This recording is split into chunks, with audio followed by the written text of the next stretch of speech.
হঠাৎ করেই একটি অচেনা প্রাণীর আক্রমণে প্রায় 10 থেকে 11 জন আহত হয়েছে এবং তার মধ্যে কিন্তু 4 থেকে 5 জন একেবারে গুরুতর আহত অবস্থায় রয়েছেন এবং এই আহতদেরকে কিন্তু বিভিন্ন হাসপাতালে পাঠিয়ে দিয়েছেন এলাকার মানুষজন। তো কিছুক্ষণ আগে, এখন থেকে কিছুক্ষণ আগে অর্থাৎ দুপুর 1টার দিকে কিন্তু এই গাইবান্ধার পলাশবাড়ি উপজেলা হোসেনপুর ইউনিয়নের যে শ্রীকলা গ্রাম, সেই শ্রীকলা গ্রামে আমরা কিন্তু এখানে আসার পর যেটি জানতে পেরেছি যে খুব স্বাভাবিকভাবে এই গ্রামের মানুষজন কিন্তু সকালবেলা থেকে কিন্তু চলাফেরা করছিলেন। হঠাৎ করেই একটি অচেনা প্রাণী, কেউ বা বলছেন শিয়াল, কেউ বা আবার বলছেন কিন্তু কুকুর, কিন্তু নির্দিষ্ট করে কেউ কিন্তু বলতে পারেনি যে আসলে এই প্রাণীটা কি। তো হঠাৎ করেই নারী এবং পুরুষকে কিন্তু আক্রমণ করে, তারপর কিন্তু প্রায় 10 থেকে 11 জন কিন্তু একেবারে গুরুতর আহত হয়। তো এই আহতদের কিন্তু ইতিমধ্যেই পলাশবাড়ি এবং গাইবান্ধা সহ বিভিন্ন হাসপাতালে কিন্তু নিয়ে যাওয়া হয়েছে। আমরা একটু এলাকার মানুষজনের সঙ্গে একটু কথা বলবো। দেখেছিলেন ওই সময়? জি, আমি দেখছি। আমরা ওই জায়গায় বসে বাচ্চাকে ভাত খিলেছি, তার মধ্যে দেখি শিয়ালের নাকানে এক জন্তুর আসিয়া ওই জায়গা থামলা দিছে। একটা বাচ্চা যা দাবার দিছে, এই দাবার খায়া যায় দুটো ছোলক আহত করিয়ে কামড়িয়ে ছিঁড়ে ছুটে নিয়ে মনে করো ওই পাশ দিয়ে যায়, ফির আর 3 জনকে আহত করছে। একে নির্যুক্তভাবে একে ক্ষতি করছে। এখন বাঁচবে কি মরবে সেটা আল্লাহ ভরসা।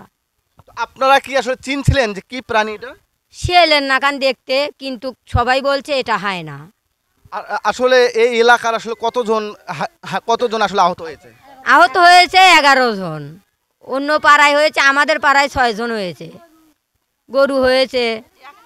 আমরা কিন্তু একে একে এই এলাকার মানুষজনের সঙ্গে একে একে আমরা কথা বলছি এবং তারাও যেটি কিন্তু জানাচ্ছিলেন যে সেই প্রাণীটি আসলে কেউ চিনছিলেন না, তবে শিয়ালের মতো দেখতে এমনটাই কিন্তু বলছিলেন। তবে এলাকার মানুষজন ইতিমধ্যেই কিন্তু যেটি বলছেন যে এই গুরুতর আহত আসলে তাদেরকে হাসপাতালে ভর্তি করা হয়েছে।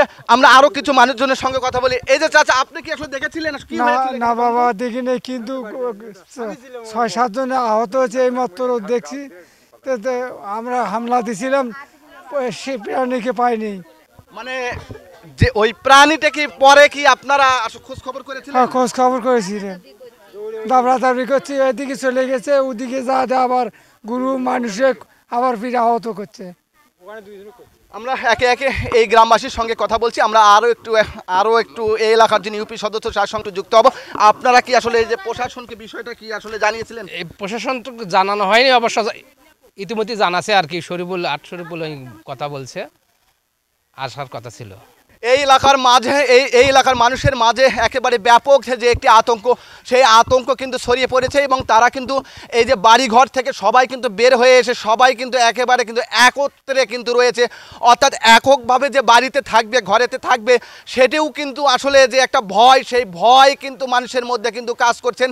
তো এলাকার মানুষ যেটি চাচ্ছেন সেটি হলো যে প্রশাসনের পক্ষ থেকে অবশ্যই এখানে যেন প্রশাসনের পক্ষ থেকে লোকজন এসে যেন এই বিষয়টি তাদেরকে যেন একটু আশ্বস্ত করে এবং এই প্রাণীটি যেন চিহ্নিত করে যেন একটা ব্যবস্থা নেওয়া হয়, এমনটাই দাবি করছেন এই গাইবান্ধার শ্রীকলা গ্রামের যে মানুষজন, সেই মানুষজন। গাইবান্ধার পলাশবাড়ি থেকে রবিউল ইসলাম, সময়ের কণ্ঠস্বর।